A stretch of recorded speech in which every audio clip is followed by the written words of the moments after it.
The following program is sponsored by Tile Lines, and the opinions expressed are not necessarily those of the staff, management, or advertisers of this station. Time again for Eyes on Washington with your hosts, Marty McClendon and Doug Bassler, as they take a look at the goings-on in government at the local level, along with the national political scene. And now, here's Doug and Marty. Yeah, pass the taco sauce. It's Taco Tuesday. Always a good day to listen to Eyes on Washington. My name's Doug Bassler. And my name's Marty McClendon. And actually, I'm going to keep the taco sauce for myself, but you hog it all. I do that. That's what you do. I like 5-star tacos as well as 5-star other types of food. Is it only five? That's 5 stars out of 5. Why right? can't we have a Thai food Tuesday? Because I do like 5-star pad Thai as well. Why don't we do that? Maybe next week. Thai food Tuesday. You know, growing up and all through college and as a young man, or younger man, I should say, pad Thai was one of my favorites. But when I met my wife, she likes the pad see ew, the big wide noodles. Yeah, those are good too. Those are really, really good. Yeah, You're they're like an making me egg hungry noodle now. type Yeah. thing. Yeah. Yeah. Well, you know, tacos today, but next week, who knows? We may have Thai food Tuesday. Thai food Tuesday. Or Typhoon Tuesday, and just talk about big bad weather or something like that. Well, I heard there's something coming tomorrow by weather-wise over on the Wednesday portion. Really? Back in it said, yeah, weather forecast could be another storm. It didn't say what kind of a storm, but Well, you know, storm. that's the deal with March. March comes in like a lion, goes out like a lamb. That's the, you know, didn't your parents teach you anything? April showers bring May flowers. May right. flowers bring pilgrims. You What know, I'm stumping. stuff like that. Now that's funny. All right. Well, I'm glad I made you laugh. There we go. So Stephen Hawking claims he knows where God is.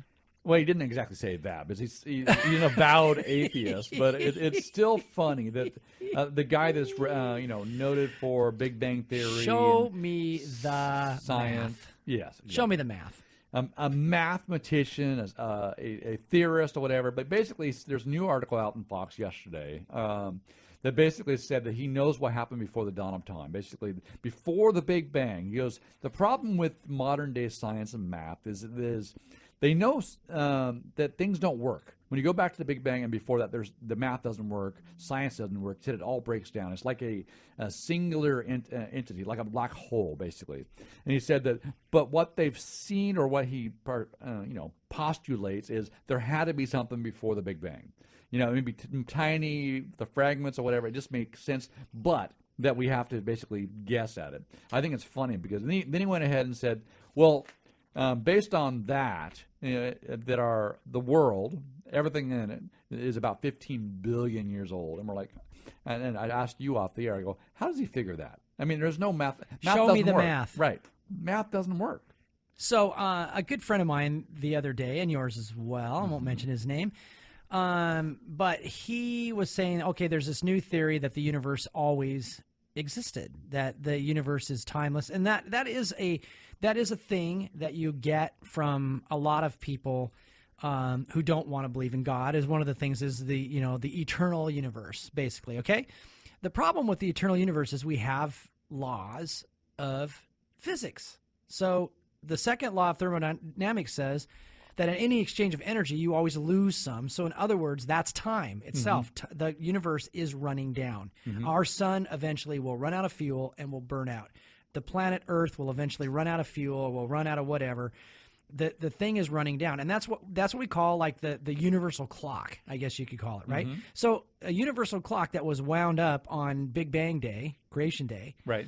And they said they've actually verified this, Marty, by looking at taking the Hubble and other telescopes, looking at the farthest edge of the universe, and there's a color shift which shows that the universe is expanding and that it's beginning to slow down. The expansion is not expanding at what it once was. The universe is slowing down. So if you have an eternal universe where all energy will eventually run out, because in any exchange of energy you lose some, it'd already be out. We wouldn't be having this conversation right now. The idea is you always lose things to heat or whatever, to a loss. Dissipation. Yeah. So it's interesting. The article says, all evidence seems to indicate that the universe has not existed forever, but it has a beginning. It goes on to say, says there must have been a beginning. Otherwise, the universe would be in a state of complete disorder by now, which we're getting there. Yep.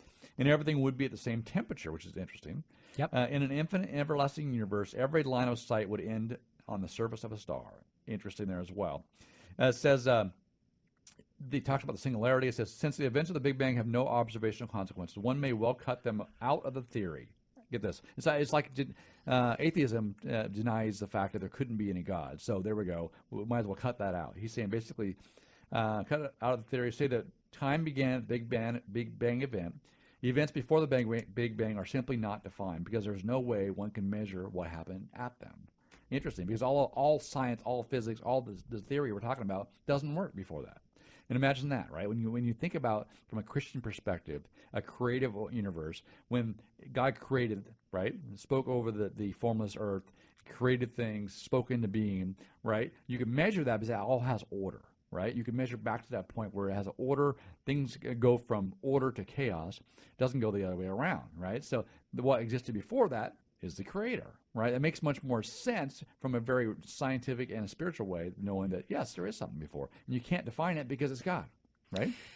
Just matter itself, when you look at, an atomic particle, you look at the atom, and what is it? You've got this nucleus, you got a proton, you got a neutron, and it's got order. It's got something. What happens when you split an atom is you release an immense amount of energy. So if all atoms were to be dissolved, like it says in, I think it's 2 Peter, there would be a lot of fire. A lot of fire. A lot of fire. And, when you see the laws, what they call the laws of nature, the laws of physics, the laws, just the law, right? To insinuate a law means there must be a lawgiver. Somebody set this thing up. And if you couldn't design, today I was driving in, I know I was late, but one of the things that I was driving in, there's a llama in the road, and it's being chased by a dog, and the dog actually was rounding up the llama and bringing it back into the yard. And so I saw the llama owner standing next to the arterial that I was on, and the dog, and then I saw the llama being herded back to the thing by the dog. So it was like a sheepdog type. It wasn't a sheepdog, but a sheep herding. Right. But the intricacy of life, when you look at life and the inner dependence that we have, right? Like when we don't like it when things go extinct, but life itself is so resilient, we go on, but things are better when we have all the right pieces. Like, for example, when something dies and you have organisms that eat that and turn that into other stuff, which brings more life, it goes in the ground to bring nutrients and so forth to grow something else, right? Right. And you see, just the kind of the whole circle of life thing. But God just shows up all the time. You look at a beautiful sunset, you look at go to a mountain, look at a river, the system of the hydrological cycle, right? I mean, science is like, people that are real scientists that look at the real data. Marty, what do they always say? There's got to be a God. Evidence of God. There's got to be a planner, a creator, something that does this. There's no randomness to it. It's orderly. Life, even down to the most subatomic particles, there's an order to it. And if anything's out of place, it would not work. Period. Well, I saw this came out this last weekend, but they had there's a new map of the universe that's done. Okay. And it was really cool looking. And I looked at it, and it looks like 2 lungs. And I was like, wow, that looks like a pair of human lungs. Wow. Wouldn't that be weird if the universe was part of a body? It very well could be. It very well could be. Now, did you have there's a little star there with an arrow says you are here? Yes. Okay, good. Did you see that? No, I did not. But it actually had it. No, but here's the Milky Way. Right. This galaxy. And of course, then they talk about just the size of the galaxy itself is, amazing. Like the Milky Way galaxy is 480 million light years across. I mean, 480 million, just our galaxy. That's bigger than your yard, right? There's billions of Oh, brother.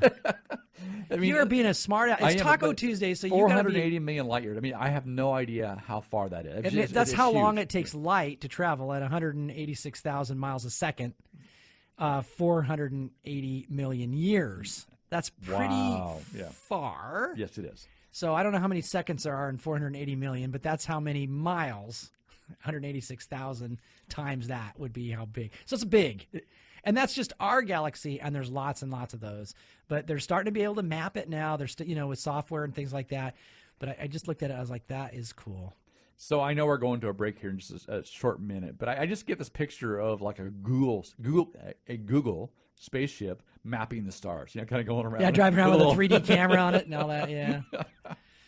That'd be No, fun. brother, they're not. I'm joking. Google hasn't quite got there yet. They're probably working on it. That is funny. Jeff Bezos would probably want to beat him to it, given Amazon universe mapping. Well, look at the Tesla guy that shot the car into space, right? That would be cool. That is pretty cool. So I'd like to get that car. go up and get it now. It's floating around up there. I know. If I could figure out a way to get it down here, I'd drive it. They probably had a stripped down version to get it light, stuff like that. Right. Must be weird to be rich. Anyway, it's not Thai Food Tuesday. That's next week. But Taco Tuesday. This is Doug Bassler. And Marty McClendon. This is Eyes on Washington. And we will be back after the break.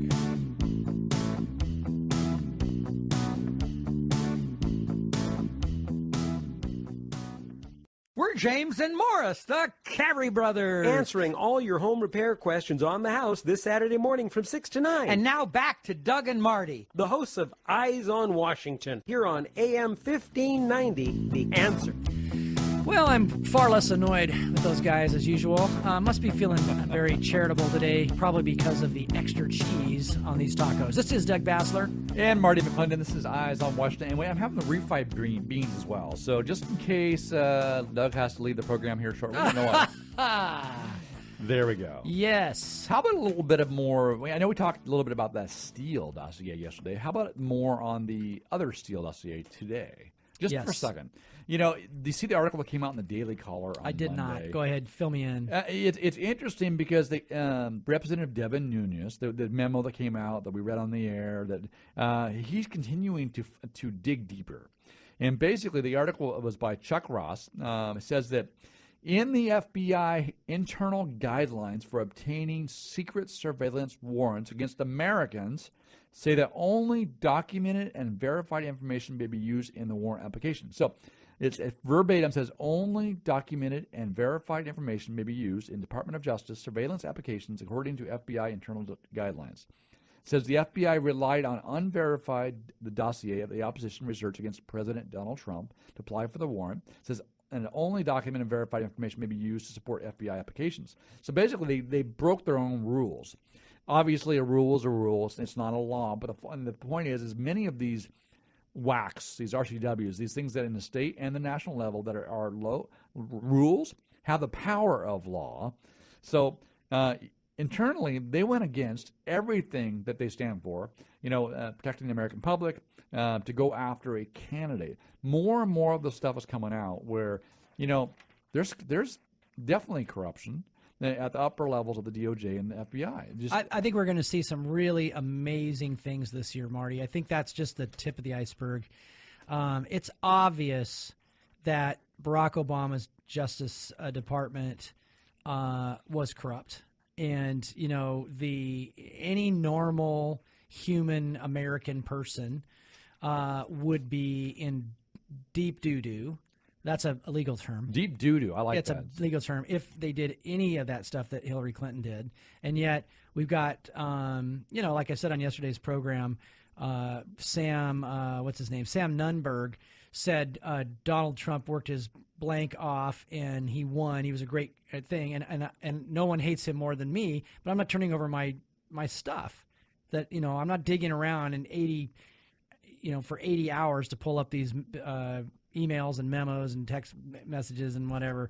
It's like it's baloney. You guys know it's baloney. This guy did not get in that way. He's calling BS on it. He's calling BS. My wife got a shirt this weekend. She went to Comic-Con last weekend. She went to Comic-Con. Yes. It has a picture of a ghost on it. Yes. And it says then it's got Boo, B-O-O, and then it's got Sheet, S-H-E-E-T. This is Boo Sheet. And it's pretty funny because it's what you're saying. It's BS. So Boo Sheet. Boo Sheet.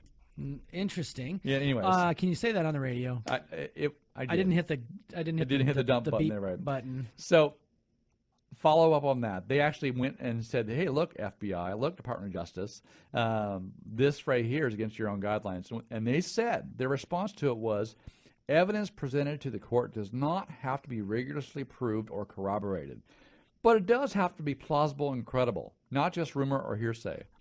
So basically, it doesn't have to be proved, rigorously proved, or corroborated. But this is hearsay. This is a made-up document. It's just, it's frustrating when you see that. So they'll stonewall. And well, what we're getting is we are getting an ideological glimpse into, a politicized, highly powerful government agency. We saw that with the IRS scandal. Mm-hmm. And this is the reason why we here in Washington State need to vote. Mm-hmm. We need to run for office. We need to support others. We need to get involved. We need to give money. We need to work. The freedom that we fought for in 1776 and going forward, and how we've defended that through the years, that was about this. That was about the government being so big you can't go where you want to go, do what you want to do, say what you want to say, vote for, we've been hijacked, we've been taken over. And it's why we don't want these big, surveillance society things without warrants, without, that Fourth Amendment protection of unreasonable search and seizure. I mean, this is big deal, Marty. This is huge. And, the Daily Caller's got, they're just hitting one other little thing. You violate your own rules. Yeah, it's like telling the fox, dude, don't eat chickens. Well, guess what? Foxes eat chickens. You've got to have, the chickens need to be armed. Right. With the Fourth Amendment. And the say, second. You ain't coming in here. And I need to back it up with a second.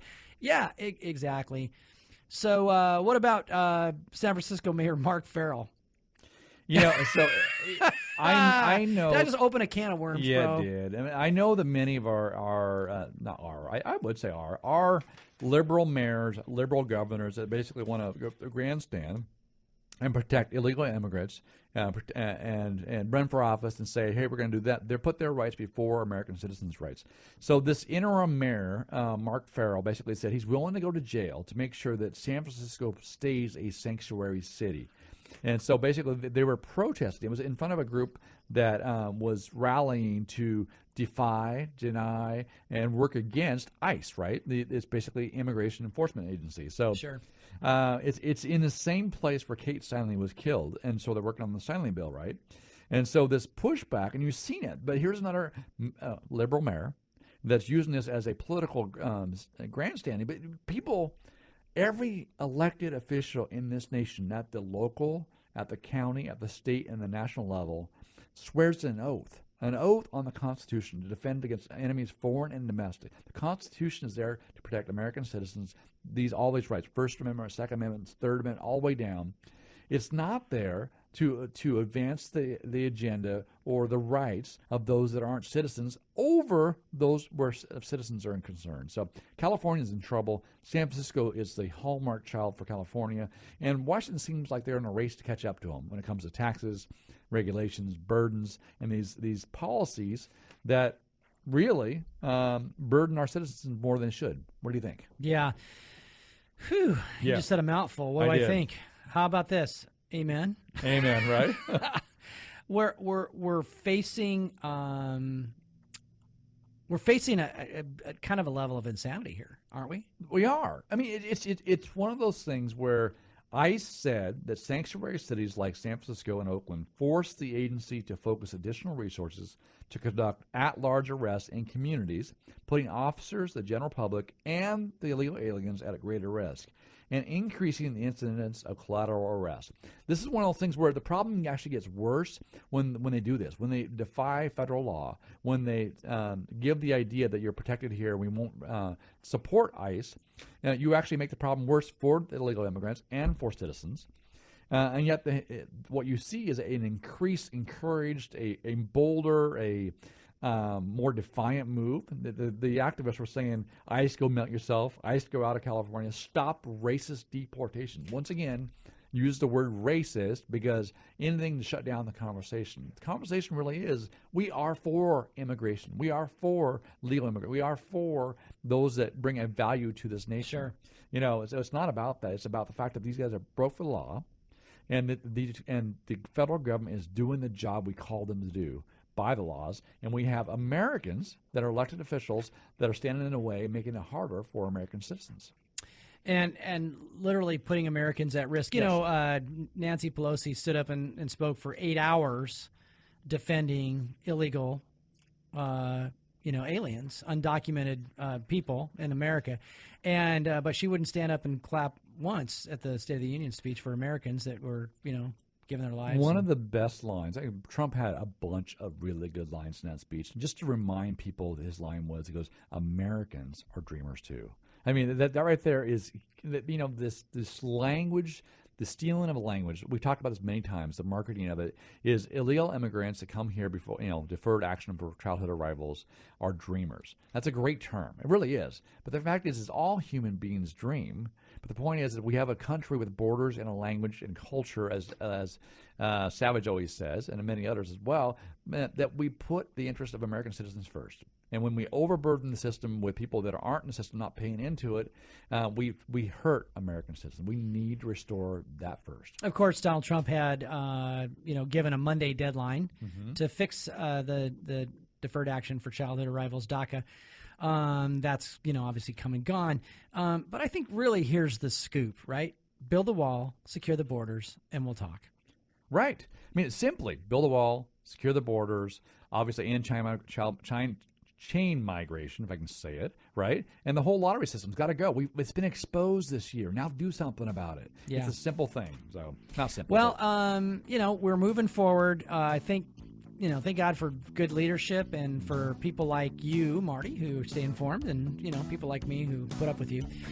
Just kidding. But we're definitely going to be back with more Taco Tuesday, because that's how we roll. This is Doug Bassler. And Marty McClendon, Eyes on Washington.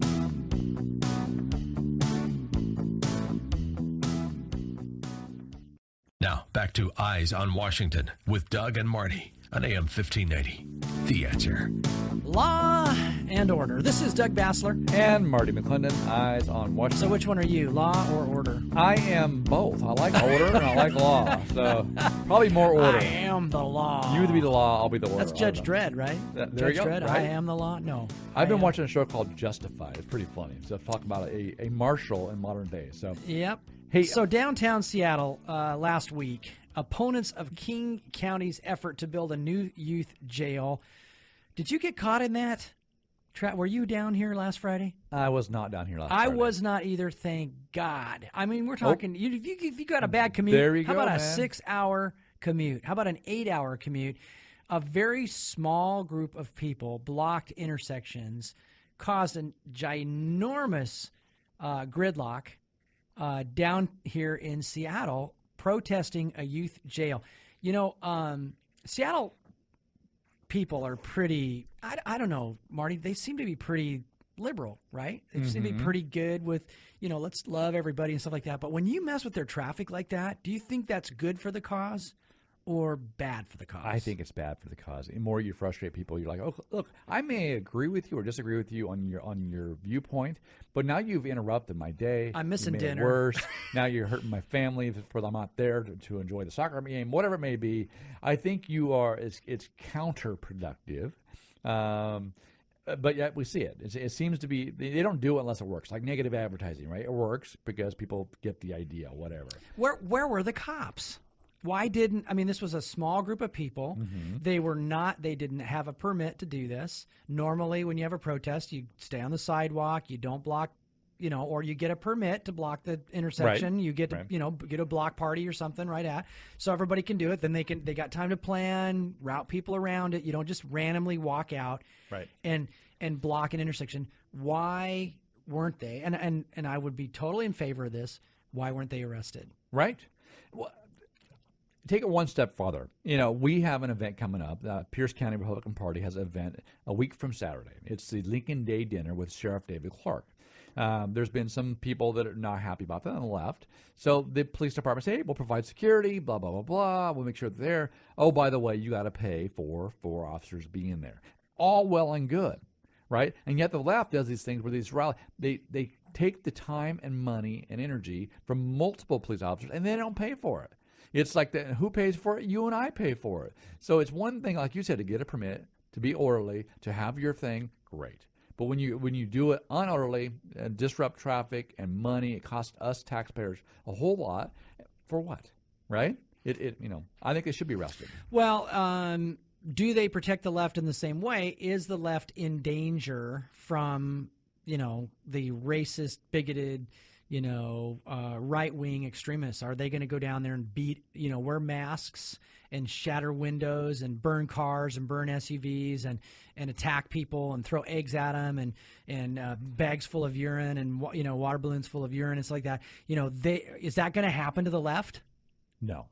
We don't do that. What do you mean? No. Well, it's back in, remember the rise of the Tea Party, right? When they had the rallies in D.C., it was remarkable on how clean the place was after they left. They'd pick up their garbage. And then you have other rallies, other protests, other marches, and it's destroyed, right?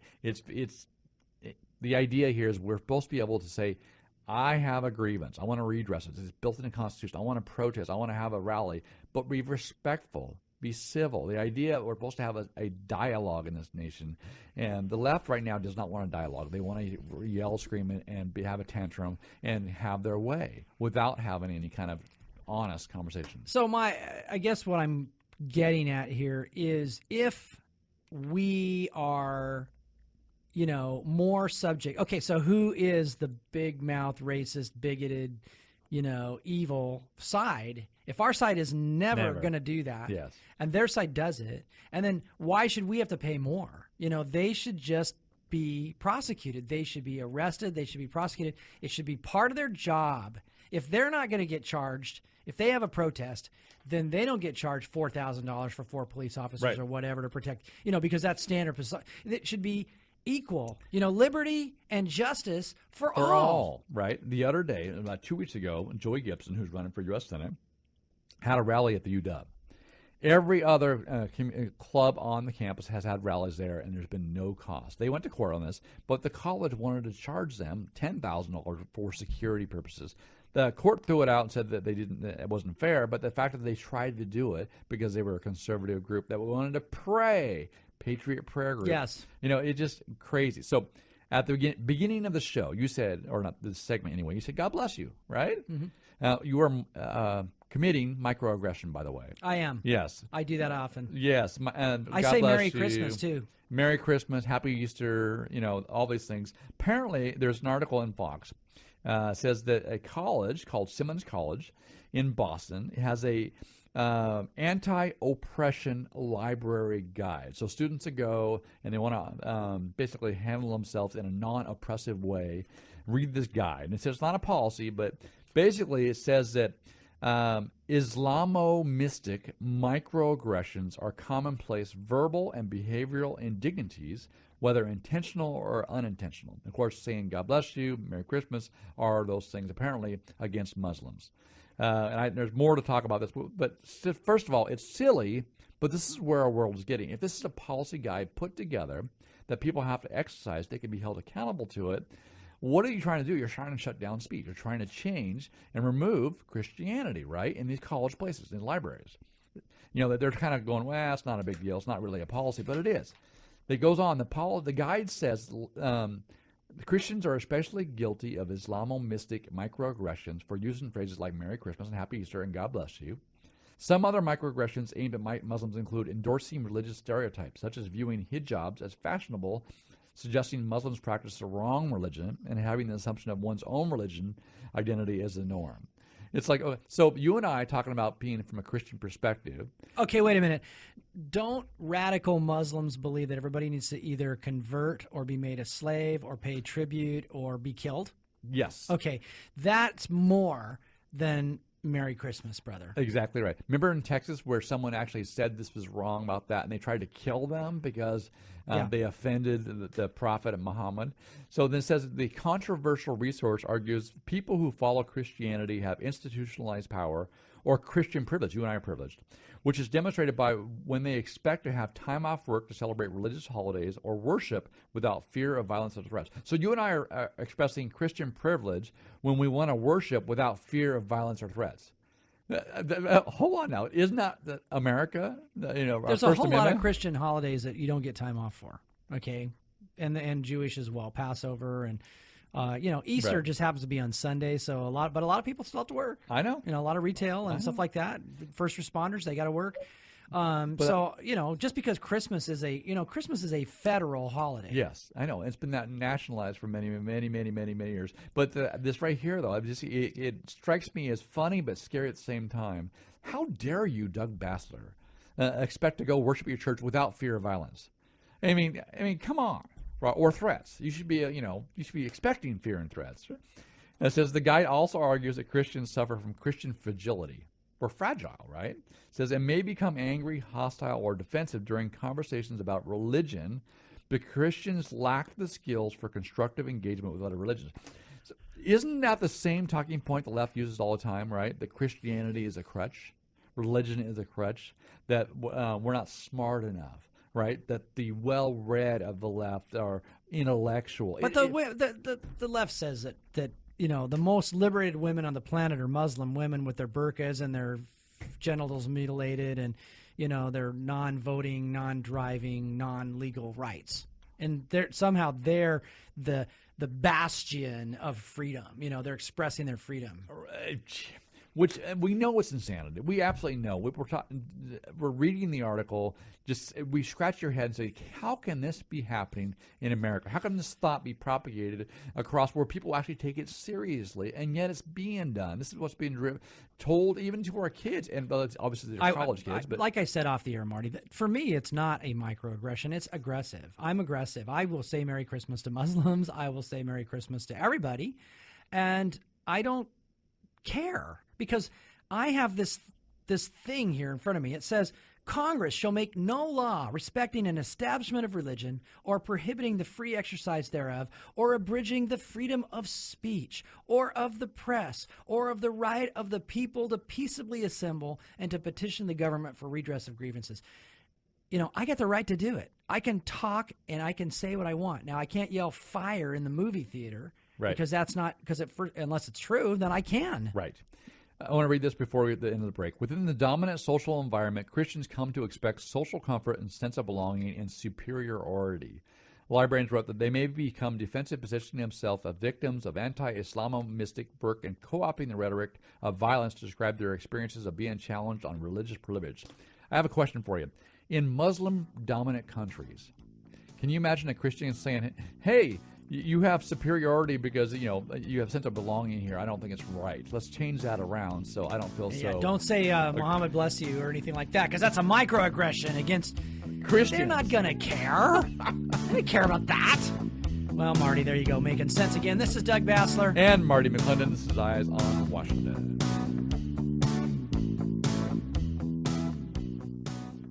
What's up, Seattle? Join me, Larry Elder, weeknights at 8. And now, back to Doug and Marty on Eyes on Washington on AM 1590, The Answer. My, how time flies when you're being oppressed by the Christian majority. This is Doug Bassler. And Marty McClendon. This is Eyes on Washington. Talk about turning up the heat, the taco sauce, yes. Heating it up right there. That right there is stirring up. It's like, are you kidding me? And yet, we know, we've talked on this show before, and we've made statements, not about, invading Canada, but where we believe there is a war on Christianity. There is a war on teaching our kids values that we believe in. We believe there's a war on this Judeo-Christian values that our founding forefathers built into the system to give us all equal liberty and justice for all. And this is just what are we going to do about it, Mr. McClendon? That's what I want to know. The truth will make you free, right? The idea here is when this stuff comes up, we expose it to our listeners and say, be on the lookout. This is what's being told to some college kids. We know that what's being propagated to our kids in public schools. That's where we get engaged. That's where we run for office. That's why we say, no, we won't put up with this. We are a land where you can practice any religion you want in this nation. Good on you. But it's because of these values, these Christian values, that allow you to do so in peace. And yes, we should have an expectation in this nation, the greatest nation on the earth, to be able to worship freely without fear of threat and violence. I don't want to live in a nation where there's threat and violence when I worship. I know that we're being persecuted. Of course, we talked about Joy Behar and, right. Behar. Hardy har. Hardy har. About, it's okay for you to pray, but don't expect God to be actually real and talk to you back. Don't expect guidance from God. And yet Oprah Winfrey, who she wants to run for president, says, I'm not running unless God's real clear about it. So which is it? Is Oprah crazy or is she, a viable candidate? Right. Right. It's amazing how you can talk out of both sides of your mouth. I mean, you can say one thing and mean another, or say the opposite thing the next day, depending on your audience. Of course, we don't like that. No one likes that. Yeah. Well, okay, let's back up to the Sure. Oscars again, right? We Sure. had the Oscars here the other night, which I wouldn't watch if you paid me and threatened me with an AR. right. Um, Lowest but viewership. they they're the other thing they're pushing is Me Too. Me Too. Well, where's all the Me Too people? Who did it? It was all these high-ranking Democrats and Democrat donors and Weinstein. I mean, Right. when they're all like Me Too, and they're talking about themselves, they're talking about their own thing, and somehow they turn that on Republicans. They turn that on us. We're going to make them, and time's up. That's another one, right? Oh, Yep. We've had enough of that. Let's get back to the left. Let's get back to, what is it? Do you want a lascivious, free sex lifestyle where, oh, by the way, don't ask me because now you're harassing me? Or do you want, freedom and justice for all? What do you want? Because see, what they want is they don't know what they want. They're like babies. They're Right. like 2-year-olds. Right. There was, it's frustrating there, but you're exactly right. Where they should be naming names and cleaning up their own environment. The Hollywood, the actors, the fact that this has been going on for years. They all knew about it with Weinstein. So okay, deal with it. Have some consequences. And yet, like you said, they're turning around and making it a celebration of their own activities, almost like saying, "Yay, look how good we are." No, let's go blame them. Let's get back to our rhetoric of pumping out evil in the world. And it really is what it is. Well, woe unto them that call evil good and good evil, who put bitter for sweet and sweet for bitter. I Right. mean, come on. That's what's happening. I told you this thing I heard the other day. Winston Churchill said, "The truth is incontrovertible. Malice may attack it, ignorance may deride it, but in the end, there it is." There it is. It's the truth, right? You can't, it is. And, that's what we're dealing with people that are transitioning to other genders and things like that. We're getting to the place where if everything is wrong and everything is right, then the only people that get to function are the people that are making the rules. Correct. Right. And the rules are arbitrary, and the rules only apply to the people Arbitrary I want and subjective. to hurt. Right. They don't apply to me. It's like the Al Gores of the world, global warming, jetting around on a, 737, pumping out more greenhouse gases and, one trip across the country than, 1,000 SUVs over 1,000 years. There's exactly. There was a story out on Monday that I heard. It was just, and I don't know all the particulars, but it was a girl that was claiming sexual abuse against a guy. And the story goes that they went on a date. They went to party. They went back to Agreeable. They both got naked. They both had sex. And it was after the fact. She goes, "You know what? I really didn't want to do that. I just went along with it because that's what the society basically. I'm supposed to go along with it." And it's used to be where it's not expected. You're supposed to say no, and the exception was to say yes. I choose to do this because of whatever. Now the culture is saying that now sex is this. Go ahead. It's expected. Everybody's having it, and then it's harder. And the girl said that she felt embarrassed by not stating her facts. She didn't want to be embarrassed by the people those around her or the guy she's with, and tell them she didn't want it. I'm like, wow, we're in trouble when everything goes, and then so you have this open, like you said, licentious sort of push by culture. At the same time, you have, well, now that you did it after the fact, I didn't like it. You should have known better. Wow, where's that put any dating relationship, any work relationship for that matter, right? When it comes to what you say, what you do, right? Get married. Right, right. And if she has a headache, take a cold shower. Right. Whatever. I don't know, Marty. What's the answer? The answer is get back to Jesus, get back to God. God created sex. Yeah. He did. And he said it was good. He said, matter of fact, he said it's not good for man to be alone. It's not good for men and women to be alone. They need to be in a relationship. They need to have this thing. Right. Adam, when he saw Eve, hey, whoa. Bone of my bone, flesh of my flesh. The two shall become one flesh. I mean, it's there at the beginning, right? Right. But when you get it all twisted and all weird and sex becomes this recreational sideline thing, then Right. all of a sudden now we've got all the whole other set of rules, and those rules can be manipulated to hurt and destroy people. And that's why you better stay away from the immoral woman, because that's what it says in Proverbs. Stay away from the immoral woman. Guess what? The pathway to her house is the pathway to hell. That's what it says. And you know what? Even you may not even you might get saved and not go to hell, but you're still going to be in hell during that entire process, because that woman is designed to take you out. She's not doing it because, oh yeah, whatever, you're great. She's doing it because she's going to get what she needs from you. And you know, I'm only speaking because I know. But speaking from experience. That's So, right. but I'm just saying, man, the Bible still, you know, I think it's our best hope. The truth is there, and it rings true even more today than ever has before. So the Dreamers protested. Did you see that? That was on Monday at in the National Capitol building. They protested outside of Paul Ryan's office, and guess what happened? What's that? They were arrested. I saw over the weekend. I saw this too, and you know those things where where the criminals break in and they leave like their business card or something like that, where it's something stupid, where like leave the water running. right, like water bandits, wet bandits, wet yeah. bandits, yeah. Well, there was an article about a bunch of dreamers, illegal immigrants, saying, "Hey, we're going to leave the country if you don't let us stay." Like, well, go ahead. That's the whole point here. Don't let the door and the wall hit you in the butt on the way out. Don't make it's like, yeah. Go ahead. I mean, that's not a threat. We're like, oh no, don't go. Yeah. Well, and you know, the other thing the Dreamers do is they tell the Democrats they're fake allies, and you know, I mean, I love them. The Dreamers are they're like everything that's wrong with that entire leftist thing, because even the people that like them don't like them, and the Democrats just use them too. I mean, they're right. They are fake allies. They are simply using them for political advantage. Unfortunately, many Republicans do the same. You know, I think it's time for people that are normal to step up and run for office. People that have regular jobs and regular families and believe in, you know, good stuff. Christians need to get involved, even if you're not a Christian and you're like just a person that understands basic economy. You don't spend more than you make. You don't just keep growing to grow. Why not run for office? That's right. Do it. Go for it. This is Doug Bassler and Marty McClendon. Eyes on Washington. Take care. God bless. See you tomorrow.